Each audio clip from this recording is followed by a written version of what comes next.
Scorpio ascendant, Scorpio rising, December, and then we're going to give you a peek into your January. January brings about a new time that actually begins mid-December for you.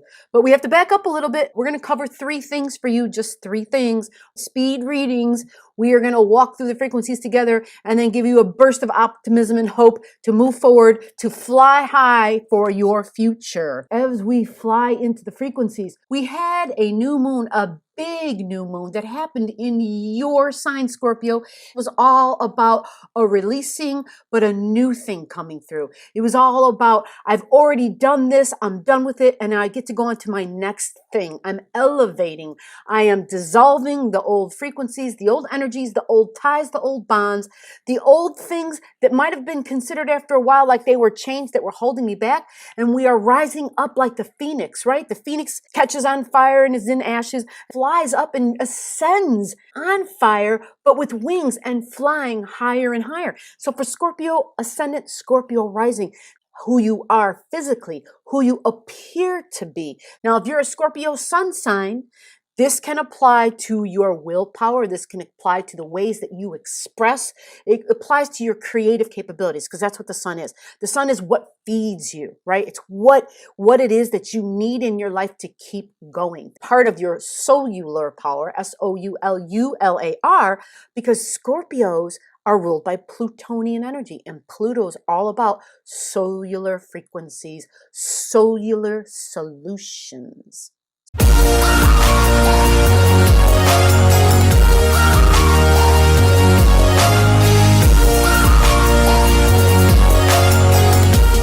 What you may have noticed in your life, there may have been something or someone or a belief you had about yourself, a thinking, something you were done with, something you said, you know what, I'm ready for this next chapter.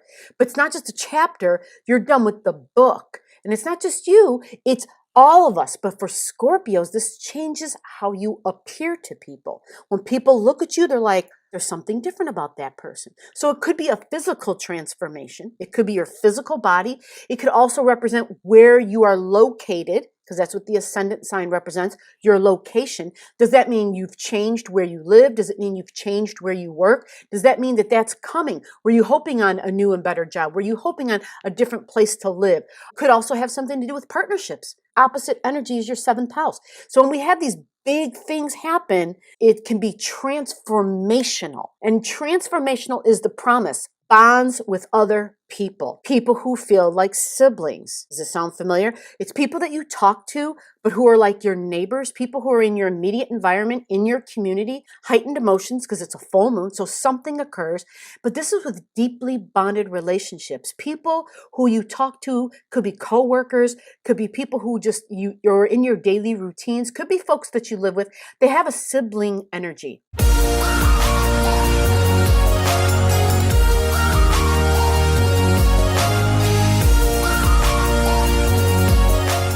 It's a sibling energy, meaning you've either had people who some people believe in past lives, some don't like the sound of that. So you grab onto and believe whatever works for you, whatever sits comfortable in your mind. There's deeply bonded relationships here, but there's a healing. Okay, there's a healing. And this lines up with that new moon thing about yourself and your intentions, yourself about on your ascendant and your appearance and how you appear to other people. There was this sibling energy, coworker energy. This is also people that we talk to a lot on the internet and social media. You may find that there's people that you talk with there that you're all of a sudden that you connect with really quickly. You have fun, right? Because it's this. That's what Gemini is. We talk with our hands with Gemini energy. And it is social media. It is the news, okay? But it's this digital world that we live in now too. And so we have these neighbors online, right? Our online neighborhood. And it's literally sometimes closer than the people who we are in our own home. We pick the phone up and we're just like this. We got to talk to such and such. We got to go like this or we got to go like this. And it's like we are talking to them and they feel like a sibling and we kind of like, at points in time, we're like, God, I wish you lived closer type of thing, right? But there is this beautiful thing that's occurring because the moon is this mothering and nurturing energy. Is that when there is this nurturing and this mothering thing, what happens is sometimes the emotional level gets really high. And depending upon who you are, so high that it gets to the degree where you just like have an emotional breakdown, but not with this one, because it's a full moon in Gemini energy. And Gemini energy is our thinking. It's our rationale. We tend to be logical with Gemini energy. It's ruled by Mercury. So it's the thinker energy. But being in your 8th house, it's somebody you're deeply bonded with. Okay. And when we have a lunar eclipse, there might be a completion of a relationship. There might be an ending, but it doesn't have to be like this horrible ending where it's hard feelings, but more of, the mature, logical level and rational way of it would be, okay, it served its purpose, right? We have no hard feelings. It's just that I've made a choice to do this. You're making a choice to do that. And we're kind of going on separate roads for right now. It doesn't mean that we can't still stay in touch, but it does mean there is a parting of ways. Okay. There is definitely a parting of ways. And that parting of ways is just going to look different for you in your life. All right. It doesn't have to be a complete and total severing, because it's really more about the future. It's really more about what's coming. So being in your 8th house, it means there's new bonds that you are going to be creating, new individuals, new people within your community. It's like this. When we come in, whether it's from a past life, like if you don't believe that, whether it's this lifetime, we have different tiers that we operate on, okay? Different levels, right? And so we spend a certain amount of time here, and then we graduate and we go to the next level. And it doesn't have to be an elevation when I say next level horizontally. It can be we're just going to the next chapter, or as I said earlier, the next book. Like we already studied the 101 version and we're done with it. And that's what this is. It's kind of like a graduation. We've completed this. And so we're putting this here. But it does involve people. It does involve relationships. And these are close relationships. We're moving forward and we're going to be making new relationships. It has everything to do with people in your community, everything to do with using social media, with communicating with people there, with our digital neighbors, but also the neighbors who are right where you live. Okay, remember this is that sibling energy too. So be open to looking and meeting new people, and for this to be rewarding. This is a thing that you are saying to yourself, it's a change, but it's a change I want to embrace. This is a change where you're making room for the new. Look with optimism towards understanding there's going to be new people you're going to be meeting, and this is for the best. This is for the best for you and your soul's growth and for them. And we're going to help each other out. We help each other evolve in your 2nd house of money and income. This is what I value, what you value. This is people, this is relationship, but this is my income and my money coming in, okay? And so you're going to connect deeply with people who are foreigners, people in foreign lands, people in foreign countries, people who speak foreign languages. There's a connection for you. There's just going to be you have a value. There's a value that these people have, and you share that same value with them. There will be a big change in terms of values and your income, meaning your income is going to change. It's going to change in terms of where it's coming from, the avenues, the streams, and the people, and having to travel long distances, right? That's how it looks. You have to travel a lot for your job, right? Because you've got Sagittarius energy in the 2nd house. It's like you're always on the road, or you used to have to be in the airplane because we're not doing that as much anymore, of course, because we are in a pandemic. But there is this ability to travel. There is this expansiveness, letting something go because we've already perfected it. We've already mastered it. It was my values and our values. Your 8th house that I spoke about, that was the 8th house, our values. Sibling energy, okay? Talking, speaking, communicating, that social media stuff. Our values, deeply bonded relationships, my values, your 2nd house of money, of moolah.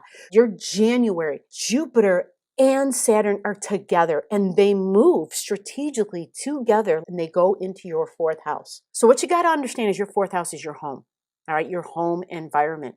And for you, your friends are your family. This is that location where the friends are my family.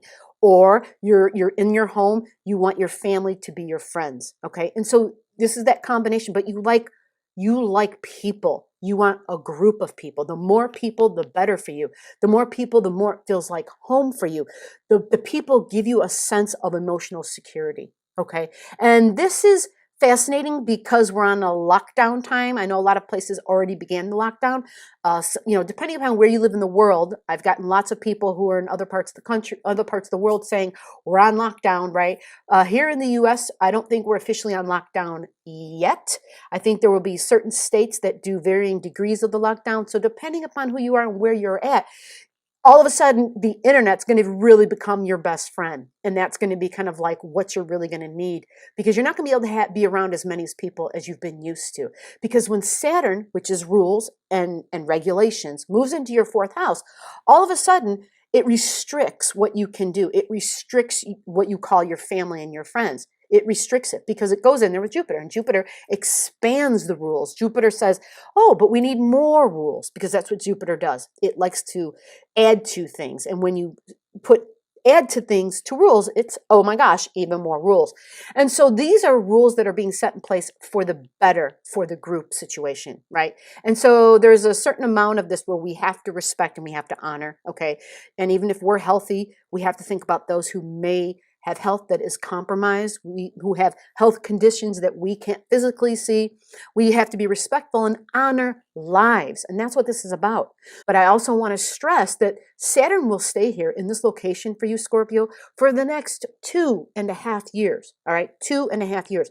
Once Jupiter pulls away from Saturn, it won't be as horrible. It won't be as tight. It'll feel better. And Jupiter isn't as slow. So what that means is once we hit January, mid-January, Jupiter will pull away from Saturn and the rules should tighten a little bit, or you at least feel like you have more wiggle room, which makes sense because once something changes, we get a little more comfortable with it and we don't feel as stressed. Mid-January, Mars goes into your 7th house. 7th house is your significant one-on-one relationships, all right?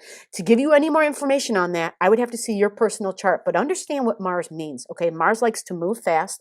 Mars likes to get things done. Mars is very quick. So if you have Mars moving through your 7th house, depending upon other things in your chart, you could find that there is somebody in your life, a masculine energy in your life that all of a sudden comes along and is very much part of your life all of a sudden, because Mars is very fast and it's in your 7th house. 7th house is relationships, significant relationships, partnerships, marriages. This could be business partnerships. So Mars coming through there, all right, Mars strolling through, being very fast, okay? Mars can be combative, but it's aspecting Venus super well at this time. And when I say that, it means that Venus is love and who I love and what I love and romance, right? And Mars and Venus together make, man and woman together, right? Masculine and feminine energies together. And so you want to be aware that as Mars transits through that 7th house, it's not going to be there for long. Okay, it's going to be gone. And then you're going to want to really be able to take an honest, realistic look as what is this relationship based on. Because when Mars and Venus get together, it's a very physical thing. Okay, and lasting relationships need way more than the physical attraction to last. So you have to ask yourself, am I looking for a lasting relationship or am I just looking for some fun, right? And so when I take a look quickly here at Mars will actually leave Taurus by March. Okay, Mars leaves Taurus by the first week of March energy and it goes into Gemini. And that's when it comes down to thinking. It's more of it's Mars has to learn to think. Mars has to learn to speak. And that's when, it's not just about action with the bodies. It becomes, let's talk about this. Like, what do we really have? Is there something substantial that we're based on? So there's a lot of interesting energies that are going to be happening. A lot of changes. This is about growth, your soul's growth. You came in to evolve. You came in to be the phoenix. You came in to change and go through the metamorphosis. And the metamorphosis is the transformation. It is the caterpillar in the cocoon that comes out with wings. It went in slithering in on its belly. But then after it went through its change, it had wings and it was flying high. And together we can do this. We stay true to who we are. We stay focused. We stay calm. We understand that we have faith. The calmer we can be, the higher our thoughts can be. The calmer we can be, the higher frequencies we can tune into. So hold on to your light, Scorpio. That is your job, to be the light. And Scorpio, when you get those wings and you use them, don't be afraid. Use them and fly, and you will be the light.